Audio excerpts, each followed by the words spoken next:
Gjermania është vendi sëmur, është në shpesh për shkak të nivelit tepër të lartë mesatar të Krankenmeldung, pra të lejeve të mjekut apo pushimeve mjekësore, quajeni si të doni. Mesatarisht në Gjermani, çdo punëtor është me pushime mjekësore 18 deri 22 ditë në vit, që është shumë.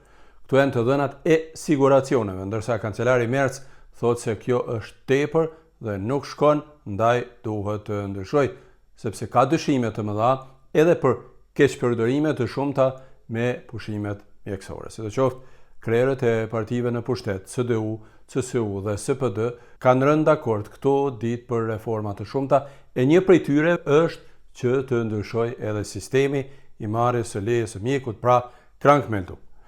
Partitë në pushtet do të hartojnë një ligj të ri sipas së cilit më nuk do të jetë e mundur që pushimet e mjekut të merren me telefon, ndërsa nëse dikush kapet se është duke manipuluar me pushime mjekësore, besoj se të shqiptarët nuk ka raste të tilla, por nëse kapet, sipas nenit 278 të kodit penal gjerman, do t'i nënshtrohet dënimeve edhe më të rrepta.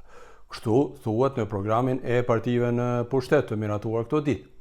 E një ndryshim tjetër do të jetë që pas ndryshimeve do të kërkohet leja e mjekut, pra Krankmeldung, që nga dita e parë dhe jo nga dita e tretë, siç është deri tani. Kjo do të jetë pra baza e re ligjore që do të hartohet dhe do të miratohet së shpejti në Gjermani. Ndërsa kompanitë pastaj janë ato që duhet të zbatojnë atë apo jo, sepse qeveria me siguri që nuk mund të shkojë dhe të kontrollojë të gjitha kompanitë dhe punëtorët e tyre se si po sillen dhe apo e zbatojnë ligjin. Sidoqoftë, me rëndësi është pra që pas miratimit të ligjit të ri që duhet të hartohet, më nuk do të lejohet marrja e pushimit mjekësor me telefon dhe se leja e mjekut do të duhet nga dita e parë e sëmundjes. Ndryshe, koalicioni ka rënë dakord edhe për disa reforma të tjera. E një ndër to është edhe lehtësimet tatimore për familje dhe zejtar në vlerë prej rreth 10 miliard euro në vit. Por, nëse jeni të interesuar më shumë për këtë temë, shikoni këtu pak më poshtë në këtë kanal, pra, dhe do të gjeni një video të posaçme vetëm për lehtësimet tatimore dhe rritjet e shtesave.